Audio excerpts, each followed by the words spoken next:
మరి ఏంటి అసలు పోలీసులు ఏమంటున్నారు? ఆ పాప చూస్తే చనిపోయింది. ఒక పక్క తల్లి మీద కూడా నిందలు వేస్తున్నారు అవతల పక్క వాళ్ళు. అసలు ఏం జరుగుతుంది? ఏం జరుగుతుంది సార్? ఆ అమ్మాయి చిన్న ఇట్లా మాట మాటకొచ్చింది. "అమ్మాయి పద్ధతి మంచిది కాదు బిడ్డ. నీకు మాట్లాడి చేస్తాము. మంచిగుండాలి అమ్మాయి. మేము మాట్లాడిస్తామనంటే" సరే, సరే అన్నది. ఆ పిల్ల పోయి అట్లా చేసుకుంది. చేసుకున్నందుకు నువ్వే చేసినావు నీ బిడ్డని అనేసి అత్తగారు అంటుర్రు. మేము మర్యాదకు పిలిపించుకున్నాం. పోయినాం, తీసుకొచ్చుకున్నాం. ఎవరిని అత్తగారి వలన? ఈ ఈమె అత్తగారిని. మేము అత్తగారిని వచ్చిర్రు. అక్కడికొచ్చిర్రు. ఇట్లా జరిగింది పాపకు అని చెప్తే వచ్చిర్రు. ఎక్కడికి? హాస్పిటల్ కాడికి వచ్చిర్రు. వచ్చినాక పాపని తీసుకొని వస్తున్నప్పుడు మరి మా ఇంటికి తీసుకుపోదామా అంటే తీసుకొచ్చుకోండి, మాకు అవసరం లేదు. తండ్రి మాత్రం రాలే. తండ్రికి ఫస్ట్ కాల్ ఫోన్ చేసినాం తండ్రికి. ఇట్లా అయింది పాపకు అనేసి చెప్పినాం. చెప్పితే అట్లెట్లయింది, అమ్మమ్మ ఏం చేసింది, మమ్మీ ఏం చేసింది, తాతయ్య ఏం చేసిండు అని అడిగిండు. సరే ఏం చేసిండ్రో ఏమో అడగైతారా అంటే కనుక్కుందాం, మాట్లాడుకుందాం అని అన్నాం. తండ్రి రాలేదు. నానమ్మ బాబాయిలు వచ్చిరండి. వచ్చిర్రు, చూసిర్రు, పిల్లని చూసిర్రు. పిల్ల ఇంకా రాలే బయటికి. పోస్ట్ మార్టంకి వెళ్ళిపోయారు. ఇంకా పిల్ల బయటికి రాలే, ఏం రాలేదు. బయటికి రాలేదు. వస్తుంది ఎటు తీసుకుపోదాం అని అనుకుంటుంటే ఎటు తీసుకుపోతాం ఎన్ని రోజులు అంటే నా కాడ ఉంది. భర్త చూసుకోకుండానే నా కాడ ఉంచుకున్నా. ఇప్పుడు పిల్ల వాళ్ళింటికి వెళ్ళాలి కదా, వాళ్ళింటి పిల్లే కదా, వాళ్ళింటికే తీసుకుపోతామని మేము అన్నాం. తీసుకొస్తారా? తీసుకొస్తే ఏముంది, మా దగ్గర ఒక పైసా లేదు, మొత్తం తల్లే చూసుకోవాలి అని అన్నాడు మరిది గారు. మరిది, ఆడబిడ్డ, అత్తమ్మ, ముగ్గురు కలిసి. తోటి కోడళ్ళు ముగ్గురు కూడా. ముగ్గురు తోటి కోడళ్ళు, ఇద్దరు తోటి కోడళ్ళు అట్లనే చేసిర్రు. అత్త అట్లే చేసింది. ఇద్దరు మరుదులు అట్లే చేశారు. బావ మరిది అదే ఆమె చూసుకోవాలి. వచ్చేసి మా దగ్గర ఏం డబ్బులు ఆమె చూసుకోవాలంటే సరే ఆమె చూసుకుంటుంది, మేమే చూసుకుంటాం, మీరు ఏం పెట్టొద్దు, మేమే చూసుకుంటాం, వచ్చి చేసుకుంటామంటే అస్సలు హాస్పిటల్ తిరిగి మాట్లాడతలేరండి. పిల్లని ఏం చేసారు? అది బద్మాచిది, అది దొంగది, పిల్లని చంపుకుంది, దానికి ఆరాత లేదు, ఇంటికి వచ్చి ఆరాత లేదంటే ఏం చేసింది? కనిపించిన మీరు ఏమైనా చూపెట్టండి నా బిడ్డ తప్పు. వచ్చిన కాంచి ఇప్పుడు 3 ఏళ్ళ పొద్దు నుంచి నా బిడ్డ ఏదైనా తప్పు కనపడితే నన్ను పిలిపించి అడగండి. ఇప్పుడు జరిగిన ముచ్చటేంది? అన్ని మాటలు అసలు అలా ఎలా అనగలిగారు? ముగ్గురు ఆడపిల్లలు పుట్టారు కదా. ఆడపిల్లలు, తండ్రి రాలేదు చూడనీకి, పిల్లని చూడనీకి తండ్రి రాలేదు. ఎట్లా పెట్టుకున్నారంటే మా కాడ గాంధీ హాస్పిటల్ ముందట ఈడి తీసుకొచ్చుకున్న పిల్లని నేను. ఈడి తీసుకొచ్చుకొని దానం చేసుకున్నా. అట్ట రాలేదు. వాళ్ళ తల్లిదండ్రులు, వాళ్ళు చుట్టాలంటారా సార్, వాళ్ళు పాలోళ్ళు అంటారా, పెద్దమ్మలు అంటారా, పెదనాయనలు అంటారా, నానమ్మ అంటారా? చెప్పండి మీరు. ఇక టీవీ వాళ్ళే చెప్పాలి మరి నాయమ్మకు. మేనత్త తిరిగి మాట్లాడతలేదు. మేనత్త కొడుకు లాగా మాట్లాడతాడు. మా ఆయనకు బాగలేదు. మా ఆయన మీదికి మన కొట్టేద్దాం అన్నంత ఉరికొస్తారు హాస్పిటల్ కాడికి. ఆ భయానికి కేవలం ఇడికి తీసుకొచ్చుకున్నా నేను. పైసలు పెట్టి అక్కడ చేస్తా అన్నా నేను. ఈ డబ్బులు పెట్టి నేను అక్కడే పిల్లని వేసుకుంటే అక్కడే చేస్తాను. నేనేం పిల్లని ఉటిగా పట్టేయలేదు కదా. నేను కట్నం పోసి నీకు నేను పెళ్లి చేసి పంపించిన నీ ఇంటికి. నేను ఉట్టిగా పంపించలేదు నీ ఇంటికి. నేను ఆడికే తీసుకొచ్చుకుంటా పిల్లను. నేను ఆడికే తీసుకొచ్చుకుని నాన్నే దీన కార్యాలు చేసుకుంటా అంటే మా పక్కన వాళ్ళందరూ ఉండి అలా సిచ్యువేషన్ మంచిగా లేదమ్మా, మీ ఆయనకు మంచిగా లేదు, వాళ్ళు ఏ టైంలో అయినా ఏదన్నా మాట్లాడడానికి రెడీగా ఉన్నారు, వాళ్ళంతా పిచ్చి మోకాలు ఉన్నారు, మంచి పద్ధతి లేదు వాళ్ళ కాడ. ఏడిచిన తల్లి, కూతురు చచ్చి తల్లి ఉంటేనే తల్లిని దగ్గర తీసుకొని కొత్త లేదు. పోయి అక్క అని అత్తమ్మని పట్టుకొని పోతే నూకేసింది. జరుగుదానికి నెట్టేసింది అత్తమ్మ. ఇట్లా జరగని ఇట్లా వేసేసింది. పోయి కాళ్ళ మీద పడితే తోటికోడలమ్మో పోయి ఇట్లా పట్టుకొని ఏడుస్తారు కదండి. అట్లా ఏడుస్తుంటే తోటికోడలు పట్టుకొని, నువ్వు నా దగ్గరికి నాకు రాత నుంచి ఫోన్ చేసి చెప్పలేదు కదా నువ్వు, ఎవరు చేయాలండి? అత్తమ్మకు చేయమని చెప్పి ఇచ్చినాం మేము ఫోన్. అత్తమ్మ ఎత్తలేదండి. అత్తమ్మ ఎత్తకుంటే పక్కింటి చేస్తే పోయి ఇప్పుడు చనిపోయింది, ఆమె కూతుర్ని కోల్పోయింది, దాన్ని కూడా ఈమె ఫోన్ చేసి చెప్పాలా? లేదు, మేమంటే ఫోన్ చేసి ఇంటింటికి ఫోన్ చేసి చెప్పాలట అండి. ఇదే గడప 4 గడపలు ఒక్క తిరుగుంటాయి. ఇక్కడ నేను ఇట్లా మాట్లాడుతుంటే పక్కింటి అంకిన పడదా? నా బిడ్డ చనిపోయింది నాయన, రాన్రీడికి పోస్ట్ మార్టం కాడ ఉన్నామని మా అల్లునికి ఫోన్ చేసి మాట్లాడితే అట్టడి చనిపెట్టాడు, ఆడ మాట్లాడుకుందాం నాయన రా అన్నాం. ఫోన్ పెట్టేసిండు. మరి పెట్టేసి అమ్మ, అత్తమ్మ, వదినమ్మ, అన్న, చెల్లె, మరి నా బిడ్డకి ఇట్లా అయిందట అని తీసుకొని రా వద్దు నువ్వు అక్కడికి. మరి మాదేదైనా తప్పు ఉంటే అక్కడనే చూపెట్టాలి కదా. నీ బిడ్డ నీకు ఛాన్స్ దొరికింది, నీ పాపను పట్టుకొని మాదేదో తప్పు మాకు కనిపెడతా, నా బిడ్డ నేను ఏం చేసుకుందో నాకు చేసుకుందరు కదా మీరు, మా తప్పు మాకు కనపడు కదా. పిల్లనాడికి రాక ముందుకే పిల్లని తీసుకొస్తారా? తీసుకొస్తే ఆమె పెట్టుకోవాలి, సామాను మొత్తం ఆమె పెట్టుకోవాలి, ఆమె ఖర్చు పెట్టుకోవాలి. ఎట్లుందండి? ఆమెను చూస్తే కింద నన్న జాలి దయ అనేది ఏమి లేదా? అట్లా చేశారు. నలుగురు ఉరుకొచ్చుడు మా మీదికి. ఇప్పుడు అసలు ఆమె పరిస్థితి ఏంటి? ఇప్పుడు వాళ్ళ హస్బెండ్ లేరు. ఒక పక్కన హస్బెండ్ లేని సమయంలోనే అక్కడికి వెళ్ళి ఏదో బతుకుతారు కోసం వెళ్ళింది. అక్కడ చూస్తే అమ్మాయిని కోల్పోయింది. చెప్పాలంటే సార్, ఇంటికాంచి రామాయణం చెప్పాలంటే ఇంకా ఒడవదు. కళ్ళు తాగడం, మందు తాగడం, రావడం, డ్యూటీ పోయింది వచ్చిందని ఈ టైంకి రాలేదని కొట్టడం, తిట్టడం. ఈ చిన్న రూమ్ అండి, ఇంతంత రూము. ఈ గొడవ పడితే ఈ గొడవ గుద్దడం, ఆ గొడవ పడితే మీరు చెప్పాల్సిన అవసరం లేదు. ఆ పిల్లని చూస్తే మీకే అర్థమైపోద్ది అందరికీ. అట్లా దెబ్బలు పడి నువ్వు దోమలు ఇంతంత చిన్న గల్లీ అట్లా ఉంటుంది గల్లీ, ఆ గల్లీలో పెట్టుకొని పండుకుంది 4 రోజులు పిల్లలను. ఇంట్లోకి రానియకుండా డోర్ పెట్టుకొని కూర్చుంటే ఆ టైంలో కూడా తోటి కోడలు దగ్గర తీసుకోలేదు.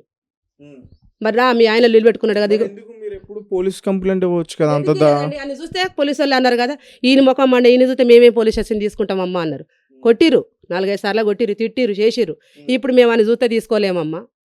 ఆయనకి ఏమీ లేదండి, ఆయన కడుపులో ఆసర కూడా లేదు. సరే అలాంటి ఇక్కడ తీసుకొచ్చుకున్నాను, నేను ఇక్కడ తీసుకొచ్చుకొని ఇక్కడ పెట్టుకున్నా, కొద్ది రోజులు కూడా పెట్టుకున్నా. ఉట్టుకున్న అమ్మాయిని అన్నం తిని నా దగ్గర కిందికి వచ్చి పైనుంచిన నా దగ్గర కిందికి వచ్చి నాకు ఆయన లేదు ఆపత వస్తే నేను ఊరి పోతా అమ్మ రేపు పొద్దుగాలు లేచి పిల్లలు జాగ్రత్త నేను చెప్పుకుంటుంటే సరే అమ్మ అని వచ్చింది. గిట్ల ముగ్గు పెడుతున్నాను, నైట్ పూట ముగ్గు పెడుతుంటే వచ్చింది, మాట్లాడిచ్చింది, పైకి ఎక్కింది. అమ్మ మరి పోయిరాండి మీరు, నేను చెల్లెని చూసుకుంటా, తమ్మిని చూసుకుంటా, పైనే ఉంటా కదమ్మా చూసుకుంటా అన్నది. సరే అమ్మని పోయింది. పైకి పోతే కింద పోయి ఏం మాట్లాడేసి వస్తుంది మీ మమ్మీతోనని ఏసి గుద్దుతానంటే స్టవ్ గట్టుకు ఇంతలా బొబ్బు వచ్చేసింది. నాకు ఊక బుద్ధి అయిద్దండి. నేను పోయి ఏం తప్పు చేసిందని కొట్టినావు అనేసి నేను ఒకటి కొట్టినండి. ఆయల్లా ఒకటేసిన నేను పడుకున్నాను, లేపి అంతలాగా దెబ్బ ఎందుకు కొట్టినావు, ఏడుకొచ్చింది ఆ పిల్ల, నా అక్కడికే కదా వచ్చింది. చూసినావు నువ్వు పైనుంచి కూడా చూసినావు. అమ్మ నాకు ఇట్లా రేపొద్దు నూరిపోతున్నమ్మ, పిల్లల జాగ్రత్త అమ్మ అంటే సరే మమ్మ అని నాకు అక్కడికి వచ్చింది. వచ్చిన పిల్ల నువ్వు ఎందుకు కొట్టినావు, ఏ కారణంతో కొట్టినావు? ఇన్ని రోజులంటే నేను దగ్గరుండి చూడలేదు, ఇప్పుడు దగ్గరుండి చూస్తున్నా కదా. నేను తిట్టిందా, కొట్టిందా? నాకు దానికి పైసలు లేదు సాయంత్రం నుంచి, దీనికి పైసలు లేదు సాయంత్రం నుంచి, అది రాత్రి నుంచి 90కి పైసలు ఇస్తలేదు నాకు. ఏదైంది గుట్టుకన్నా బట్టుకన్నా అది తింటాడండి, అది నాకు పేరు కూడా రాదు. దానికి పైసలు ఇవ్వలేదు, దానికి పైసలు ఇచ్చి తింటే నా దగ్గరకు వస్తే ఎందుకు కొట్టినావు నువ్వు? దానికి ఎందుకు ఇస్తా నీకు పైసలు? ఎన్నిటికి ఇస్తా? రోజు 3-4 తింటావా? ఇదేనండి, ఇదే పద్ధతి. నాకు రోజు గుట్టుకోక పైసలు ఇవ్వాలి, 90కి పైసలు ఇవ్వాలి సాయంత్రం కాగానే. ఆ పిల్లని పంపించి కొనుక్కొచ్చుకొని తాగిన బాపతి ఆ లూరికాడ. పిల్లని కూడా షాప్లోకి పంపించి కళ్ళు తెప్పించుకొని మందు తెప్పించుకొని తాగి చిన్న పిల్లలతోని అట్లా ఏగలేకనే నా బాబుని ఇలా ఉంటాడు. మాకు కష్టం ఎందుకు అనేసి 2 రోజులు బయట వండుకుంటే పోయి పట్టుకొని వచ్చిండు. నా కొడుకు పిల్లలను పట్టుకొని సంబంధం చదువుకొని తీసుకొని వచ్చినాక కూడా ఒక అత్త రాలేదు, ఒక మావ రాలేదు దగ్గర. నా దగ్గరే పెట్టుకున్నాం, పోతున్నాం వస్తున్నాం. మావ చచ్చిపోతే కూడా పోయినాం, కార్యాలు చేసినాం, పోయినాం, చూసింది, వచ్చింది, బట్టలు కూడా తీసుకుపోయినా, పంపించిన, కట్టిపించిన, తీసుకొచ్చుకున్నా అంతే. మరిది చచ్చిపోతే దోయిన ఇవన్నీ నడుస్తున్నాయండి. పాప చచ్చిపోయిందంటే అట్లా చేసి మమ్మల్ని నిన్న ఈ టైంకు మమ్మల్ని గాంధీ హాస్పిటల్లో పండ్లు అమ్మినట్టు అమ్ముతారు మమ్మల్ని. జాలి అన్న మాట లేదు, పిల్ల దగ్గర మీద జాలి అన్న మాట లేదు, మేమేదో చంపేసుకున్నాం అన్నట్టు. అది అదే మీ మీద ఎందుకు వేస్తున్నారు? మీరు కొట్టడం వల్ల ఆమె ఉరేసుకుని చనిపోయిందని అంటున్నారు. కొట్టడం అంటే ఏం కొట్టలేదండి పాప, ఆమె కొట్టేలాగా ఉంది. ఆమె అట్లనే ఉందండి గల్మ, మీరు పోయి చూస్తే తెలుస్తుంది, అట్లనే ఉంది గల్మ. అమ్మ ఈ పద్ధతి వద్దు, నా కొడుకు ఆపరేషన్ అయింది, మొన్ననే ఆపరేషన్ అయింది నా కొడుకు, మావయ్యకు ఆపరేషన్ అయిందమ్మ. మనం తర్వాత తాతయ్యని మావయ్యని పిలిపించుకొని రాలేదు, ఇప్పుడు వస్తుండు, మావయ్య తాతయ్యని పిలిపించుకొని మాట్లాడదాం, నీకు ఇష్టమైన భర్తనే చేస్తాం, నీకు ఆన్నే చేసుకుంటున్నాడు కాబట్టి ఆన్నే చేస్తాం బిడ్డ, 4 రోజులు ఆగు, నేను ఏమంటలేను కదా, 4 రోజులు. చిన్న వయసు కదా, మందులించే ప్రయత్నం చేయొచ్చు కదా, అమ్మాయిది 15 సంవత్సరమే కదా. అట్లా కూడా చేసినాం కొద్ది రోజులు, వినలే. అట్లా కూడా వాళ్ళ ఇంటికి కూడా పంపించినామండి. ఇవన్నీ మరి మాట్లాడితే మరి టీవీకి ఎక్కుతాయి లేదు, అట్లా కూడా పంపించిన నాన్న దగ్గరికి. నాన్న దగ్గర కూడా 4 రోజులు ఉంది, నాన్న దగ్గర కూడా అదే కథ చేస్తే మళ్ళీ పిలిపించుకున్నారు ఈమెను. నా కొడుకుని పిలిపించుకున్నారు, ఈమెను పిలిపించుకున్నారు, నీ బిడ్డ మంచిగా ఉంటలేదు ఇక్కడ అని. ఏం చేయాలండి మళ్ళీ? మరి మా బంగారం మా ఇంటికే కదా, మరి నేను బాగా పోగొట్టుకుంటాను ఆడపిల్లను, నా బిడ్డ నాకు కావాలమ్మా. నా కొడుకు, నేను పోలేదు అండి కోపంతో, నన్ను ఇక్కడ సతాంచింది అనేసి నేను పోలేదు, నా మాట ఇంటి లేదు, నేను పోకపోతే నా కొడుకు నా బిడ్డ పోయి అమ్మ నా బిడ్డ కదమ్మ నేను తోలుకొచ్చుకుంటామ్మా అంటే సరే అమ్మ తోలుకొచ్చుకున్నాం, పెట్టుకున్నాం, తీసుకుపోయి హాస్టల్లో వేసినాం. 1 సంవత్సరం చదివింది మంచిగానే, మళ్ళీ సంవత్సరానికి మళ్ళీ పేషి పెట్టింది, వచ్చేసి 4 రోజులు ఇక స్కూల్ తీసినాక అసలు పోకపోతే మళ్ళీ కొద్ది రోజులు ఉంచుకున్నాం. మళ్ళీ కొద్ది రోజులకు మళ్ళీ సార్ను మా అమ్మని బదిలాడేసి వాళ్ళు అసలే వద్దన్నారు సారోళ్ళు. చదువుకుంటలేదమ్మా ఈ పిల్ల, చదువుకోలేదంటే ఎట్లా సార్ 10th వరకు చదువుకుంటే ఏదన్నా ఒక జాబ్ వస్తుంది కదా అని నా కొడుకు బతిలాడి అందరితో నాళ్ళతో నీళ్ళతో సంఘం పెట్టి చాలా జాయిన్ చేసి వచ్చిండు. మొన్న బోనాల సిద్దిపేట హాస్టల్, మొన్న బోనాలకు అమ్మ నాకంత ఎలర్జీ, బోనాలకు వచ్చింది అమ్మాయి, బోనాలకంటే బోనాలకని ఏం తీసుకురాలేదండి, బోనాలకు నా అక్కడికే వద్దురు, చేయకంత ఎలర్జీ అయిందంట, నాకు ఎలర్జీ లాగా వచ్చిందమ్మ, తీసుకోపోవా అని చేయి కూడా కోసుకుంటుందండి. మరి చెప్పిందో లేదా వాళ్ళ అమ్మ, చేయి కట్ చేసుకుందండి, చేయి కట్ దూరంగా ఉంది కదా, ఒంటరితనాన్ని బెదిరించి. అంతకుముందు కూడా అట్లే చెప్పింది, మేము తీసుకురాలేదు, ఇట్లే చేస్తుంది వద్దమ్మా ఏం కాదు పాప మంచిగానే ఉంటుందని నేను ఉంచుకున్నాను. నా దగ్గర ఉన్నంత సేపు నేను అట్లే చేసుకున్నా. ఇక బిడ్డ బోనాల పండుగ వస్తుంది అనుకున్నదో ఏమనుకుందో పోయి తోలుకొని వచ్చింది. 2 వీక్స్ వచ్చి అంతే, 2 వారాలలో పోయి కథ అయింది. ఇప్పుడు పోలీసులు ఏమంటున్నారు? ఇప్పుడు ఆ శివ అనే వ్యక్తి ఆ అమ్మాయిని తీసుకెళ్ళాడు, ఒక 2 రోజులు కూడా వాళ్ళ ఇంట్లో పెట్టుకున్నాడని చెప్తున్నారు. మరి శివ అనే వ్యక్తిని అరెస్ట్ చేశారా? పోలీసులు ఏం చెప్తున్నారు మీకు అసలు? మాకి నిన్న నుంచి మరి మేము వెళ్ళలేదండి. ఆయన తీసుకొచ్చేసారు. మేము కంప్లైంట్ ఇచ్చినాం. మొన్న నిన్న తీసుకొచ్చి పెట్టుకున్నారు. వాళ్ళ దగ్గర పెట్టుకున్నారు. పోలీస్ స్టేషన్లోనే ఉన్నాడు ఆ బాబు. వాళ్ళ అమ్మ నాన్న వచ్చారు. మమ్మల్ని బతలాడారు. మా అబ్బాయి అలాంటిది కాదు ఇలాంటిది కాదని బతలాడారు. మేము ఇప్పుడు ఏం మాట్లాడమండి, మా పాప హాస్పిటల్లో ఉన్నది, మా పాపది ఏదన్నా అయినాక మాట్లాడుకుంటాం అనేసి మా వాళ్ళు అన్నారు. మా కాలనీ పెద్ద మనుషులు వచ్చారు. వాళ్ళు చెప్పారు, అదే మాట చెప్పారు. ఏదనంటే కూర్చొని మాట్లాడుకుందాం, ఇప్పుడు జరిగే కార్యక్రమం జరగనియండి, మేము హాస్పిటల్కి వెళ్ళాలని అన్నాం. అంతటితోనే వెళ్ళిపోయారు వాళ్ళు. ఆ అబ్బాయి పోలీస్ స్టేషన్లోనే ఉన్నాడు. చేసుకుంటా అన్నాడట అండి. ఆ అబ్బాయి కూడా చేసుకుంటా అన్నాడట. మేము కూడా సరే అమ్మ మామయ్యలు వచ్చినాక పిలిపించి మాట్లాడుకుందాం తాతయ్య వాళ్ళని అనేసి అన్నది. అని ఆమె షాప్ కాడికి వెళ్ళింది. కూరగాయలు తీసుకొచ్చుకుంటే పొద్దున్న డ్యూటీకి వెళ్ళాలి కానీ షాప్ కాడికి వెళ్ళాలి. ఈ పిల్లలు కూడా అమ్మ మమ్మీ షాప్కి వెళ్ళింది కదా అని వెళ్ళారు. కథ వెళ్ళటంలో డోర్ మస్తు పెట్టేసుకుందండి. ఇక పెట్టేసుకుని మాట్లాడితేనే ఉన్నది లోపల. ఇక గిట్నే మాట్లాడుతుంది కదా నా వాటి షాపుకి పోయింది. బయటకు వచ్చేసరికి లైట్లు బంద్ చేసిందంట. లైట్లు బంద్ చేసేసరికి ఆమెకి ఏం దోస్తుంది, లోపల ఒక్కటే రూమ్ అండి, ఎవరు లేరు మా పక్క మెట్టి. ఊరే వేసుకుంది. లోపల ఒకతే ఉంది కాబట్టి వాళ్ళని పిలిచి గడపర తీసుకొచ్చేసరికి అప్పటికి 15 నిమిషాలు 20 నిమిషాలు అయిపోయింది. తలుపులు ఇరగొట్టి మూలలు తీసి తలుపులు ఇరగొట్టేసరికి అయిపోయిందంట.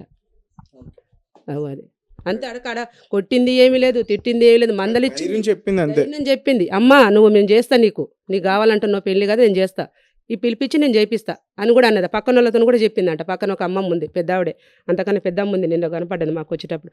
అమ్మ నేను చేస్తా అమ్మంటే, పంపి బిడ్డ, ఆ పిల్ల నీ మాట ఇంటలేదు కదా, పంపి బిడ్డ అంటే, అమ్మ ఉట్టిగా పంపిస్తా పద్ధతి కాదు కదా అమ్మ, అది నేను పంపిస్తా అమ్మ. మా అమ్మ మా నాన్న పిలిపించి, మా మావయ్యని పిలిపించి, బాబాయిలు ఉన్నారు నాకు, మావయ్యలు ఉన్నారు, 3 మావయ్యలు ఉన్నారు, బాబాయ్ ఉన్నాడు, పెద్ద డాడీ ఉన్నాడు, నా డాడీ ఉన్నాడు, మా మమ్మీ ఉంది, పిలిపిస్తా అమ్మ, మాట్లాడే పంపిస్తా, నీకు ఇష్టమైన భర్తనే చేస్తానని ఇట్లా కూడా చెప్పింది. ఇక ఈ పని చేసుకొని కూర్చుంది. ఒక కొట్టింది లేదు, తిట్టింది లేదండి. మేము ఒకప్పుడు మందలిచ్చినప్పుడు కూడా ఆ పని చేసుకోలేదు. నా దగ్గర ఉండి నేను మందలిచ్చినండి.